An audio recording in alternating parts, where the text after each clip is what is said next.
Hello, and thank you for joining the podcast Emergency Minute. Your host is an emergency medicine physician who brings over 20 years of experience in healthcare. Dr. Parente will take you through some of the trending topics and challenges faced in the ER and all of healthcare. Join in the fight against misinformation, and don't forget to follow on social media at Dr. J. Parente. Now, here's your host, Dr. John Parente. Hello everyone, welcome back to Emergency Minute. This is your host, Dr. John Parente, bringing you episode 3, where we're going to discuss what is a fever. I want to thank everyone who joined in last week to talk about the transfer crisis, the boarding crisis happening in your hospitals right now. That was actually kind of a fun show to do, and in fact, yesterday, ACEP, American College of Emergency Physicians publication, put out on their front page an article discussing this very topic of boarding and the transfer crisis in the emergency room. So that's kind of cool to see that on the front page of their publication. So kudos to them. If you haven't checked out the podcast, take a listen and see what you think. As many of you know, I'm new to this podcast world. This episode is sponsored by nobody because evidently I'm not cool enough. So if you like what you're hearing and you want to continue helping me with this fight against misinformation and connecting the real world with the medical world, because I still think there's a huge disconnect, please remember to share this podcast on social media, and you can pretty much follow me on just about any social media platform at Dr. J. Parente. So appreciate you. Much love. All right, so today's topic we're going to talk about is what is a fever? So there's obviously a lot of misconception out there about what a fever is. So the short version is a fever is a temperature of 100.4 or higher. And if you're not an obnoxious American and you're like the rest of the world, it's 38 degrees Celsius or higher. So that's the short version. 99 is not a fever. 100.0 is not a fever. Still something you may need to be concerned about, but 100.4 or higher is fever. Now, what is a fever?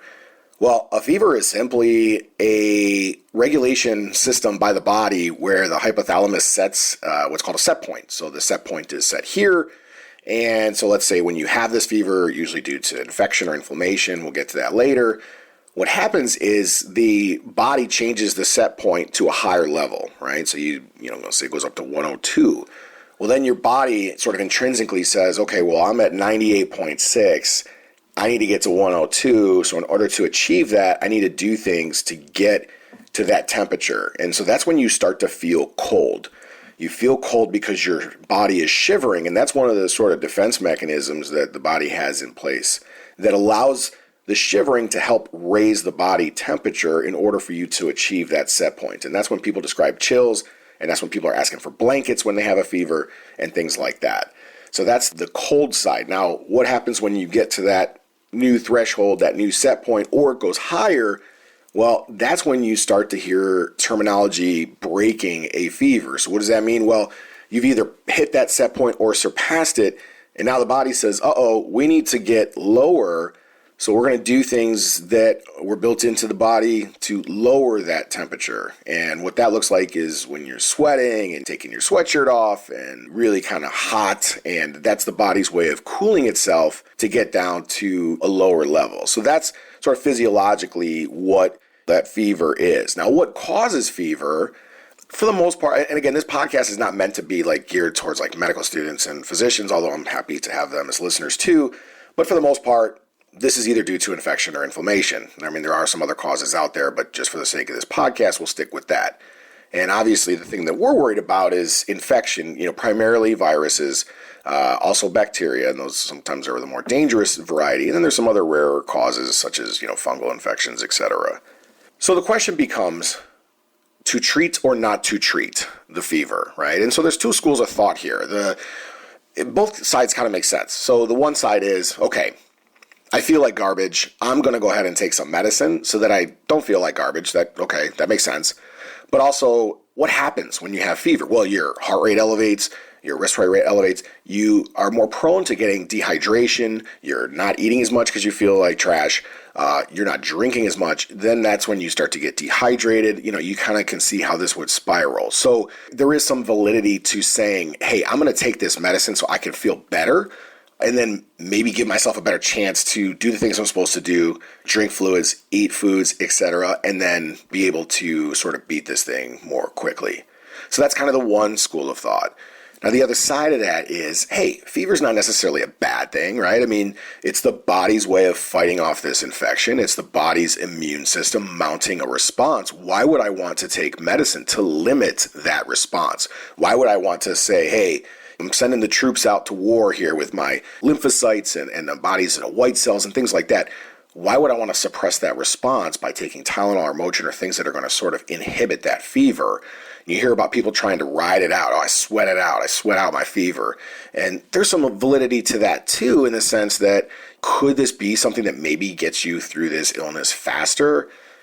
Well, unfortunately in medicine, we do try to stay within the realm of what's evidence-based. Unfortunately, there's really not great evidence on either side of this. It really comes down to the individual. Me personally, if I have to work or be somewhere like having conversations with people and things like that, like I'm going to take the medicine to feel better so I don't feel like complete trash like talking to people and that kind of stuff. However, if I'm off and I'm just sleeping and that kind of stuff, I actually do try to stay away from those medications because I do believe maybe there's some validity to the school of thought that if I let my body do its job, I'll be able to get on the other side of this thing quicker.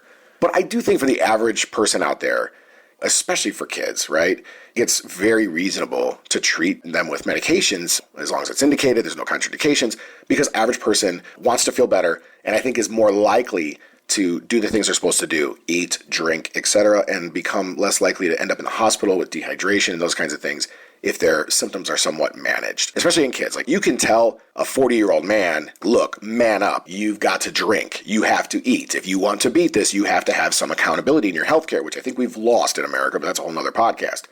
But that's awfully hard to say to a 6-month-old, right? I think we can all agree on that. So I think that's where the difference comes in with treatment. So when do you go see medical attention? Well, medical attention, and here's my disclaimer. Look, if you feel like you're needing to go see a doctor, by all means, go ahead. I recommend you call your primary care physician. But as we've talked about before, the primary care system, or healthcare system in general in this country is already broken. And that's why I think the emergency department serves as America's safety net. And we're happy to see you in the ER, honestly, even if it's just some reassurance, because these things can be deadly. We've heard sepsis and things like that. And so we want to make sure we're not missing that as well. But, we do look at some red flags. So like, what are some red flags for fevers? Well, first and foremost, if you're immunocompromised, you're on chemotherapy, things like that's kind of a no-brainer. Like at that point, you have to seek out medical attention. Some of the other red flags would be if you have fever that's prolonged. So we've typically defined this as greater than 5 days, but the asterisk by this is that COVID and flu lasts like 7, 10, 14 days. So that kind of goes out the window a little bit. Like if you have a known diagnosis of COVID, you're going to have a fever for like 10 or 14 days, unless you're just super lucky or, whatever. So I think that you still have to be cognizant of that. And I still, like I said, welcome you to come to the emergency room. But for the most part with these flu and COVID patients, we really don't do much. As long as they're oxygenating well and that kind of stuff, treat their symptoms, there's really not a whole heck of a lot for us to do. But sometimes the patient does need that reassurance, and I think that's okay. I think it's important that people need to remember that the average person gets sick about 3 times per year. So it's not unusual to get the cough and cold in the flu season and things like that. It does happen, especially if you have kids. They're bringing home all the bacteria and viruses from school and everything else. So some other red flags to consider would be if you start to have symptoms that are like outside of the norm. So you start to have discolored urine, you're worried about dehydration, you're having shortness of breath, you're having pain in your chest, you're having severe abdominal pain. Those are some things that are kind of red flags for the fever. And at that point, that's where you want to seek medical attention. Another red flag symptom would be basically a fever without symptoms. So obviously that can be underlying sepsis or other sort of more dangerous causes. So if you have a fever but you don't really have any symptoms, you're not having cough or sore throat or runny nose, or you're not vomiting or diarrhea, those can be obviously sort of some red flags as well, because obviously you could still have infection that just hasn't been uncovered yet. So that's another reason to potentially seek medical attention as well.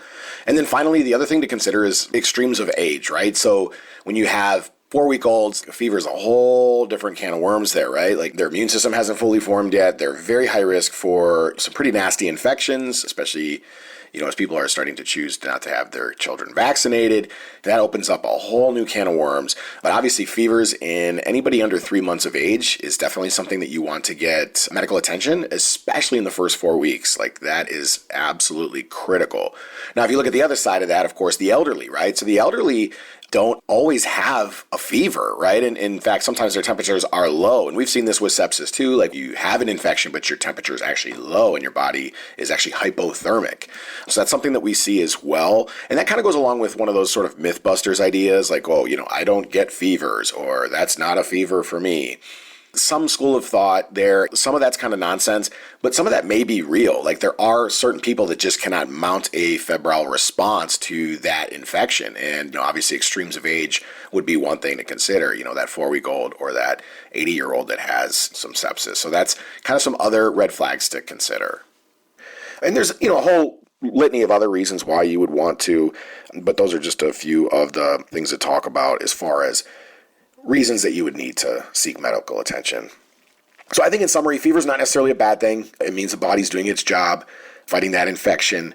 If you feel that you need to come to the emergency department, by all means, like I said, we're America's safety net. Happy to see you. But just don't be surprised sometimes if there's not a whole heck of a lot we do other than maybe reassure you or run some tests or some swabs. Our job in the emergency room is just to rule out the bad stuff, the sepsis, some other causes, bacterial causes, etc. So don't be disappointed. You have to have a little bit of patience to get through this stuff. And again, have some accountability in your healthcare. You can actually get better if you do the things you're supposed to do.